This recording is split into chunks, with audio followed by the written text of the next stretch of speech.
रामगढ़ राज्य के राजा का प्रताप बहुत दूर दूर तक फैला हुआ था।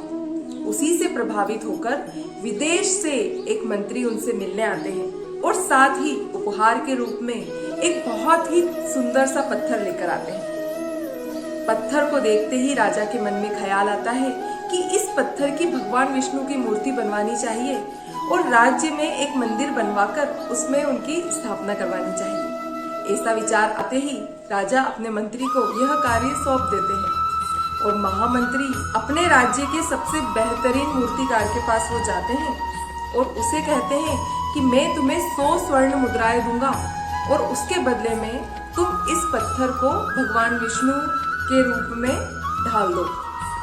100 स्वर्ण मुद्राओं का नाम सुनकर मूर्तिकार बहुत खुश होता है और वह महामंत्री के जाते ही मूर्ति को आकार देने के लिए जुट जाता है। परंतु जैसे ही वह हथौड़े से उस पत्थर पर वार करता है तो पत्थर नहीं टूटता। वह सोचता है कि अरे ये क्या। फिर वह बहुत प्रयास करता है पत्थर तोड़ने का, पर वह टूटता ही नहीं। ऐसे ही करीब वो 50 बार उस पत्थर पर हथौड़ी से वार करता है परंतु वह टूटता ही नहीं। जब 51 बार वह पत्थर पर हथौड़ी से वार करता है तो यह सोचकर रुक जाता है और हाथ पीछे कर लेता है कि अब 50 बार में नहीं टूटा तो इस बार क्या टूटेगा। और वह उस पत्थर को लेकर महामंत्री के पास वापस चले जाता है और उनसे कहता है कि आप कितने ही प्रयास कर लो यह पत्थर नहीं टूट रहा है। मैंने इस पर 50 बार हथौड़े चलाए हैं परंतु पत्थर पर कुछ भी नहीं हुआ, तो इस पत्थर को मूर्ति में ढालना नामुमकिन है। अब महामंत्री चिंतित हो जाते हैं क्योंकि राजा की आज्ञा है, पूरी तो करनी ही। तो महामंत्री एक मामूली से मूर्तिकार के पास वह पत्थर लेके जाते हैं कि इसे विष्णु भगवान के रूप में आप ढाल दो।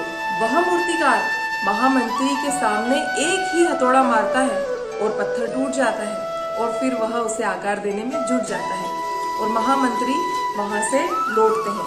तो रास्ते में वह सोचते हैं कि उस बड़े से मूर्तिकार ने 50 बार हथौड़ा उस पर मारा, लेकिन 51वीं बार अगर वो मारता तो पत्थर टूट जाता और वह 100 स्वर्ण मुद्राएं उसकी होती। तो जीवन में हम भी दोस्तों कई बार ऐसी ही गलती करते हैं। कुछ ही पलों में या कुछ प्रयासों के बाद हम जब असफल होते हैं तो हम वह कार्य करना छोड़ देते हैं, जबकि हो सकता है कि जिस पल हम उस प्रयास को करना छोड़ रहे हैं वही हमारा अंतिम प्रयास हो और सफल प्रयास हो। इसलिए जब तक हमें सफलता नहीं मिलती हमें प्रयास करना नहीं छोड़ना चाहिए।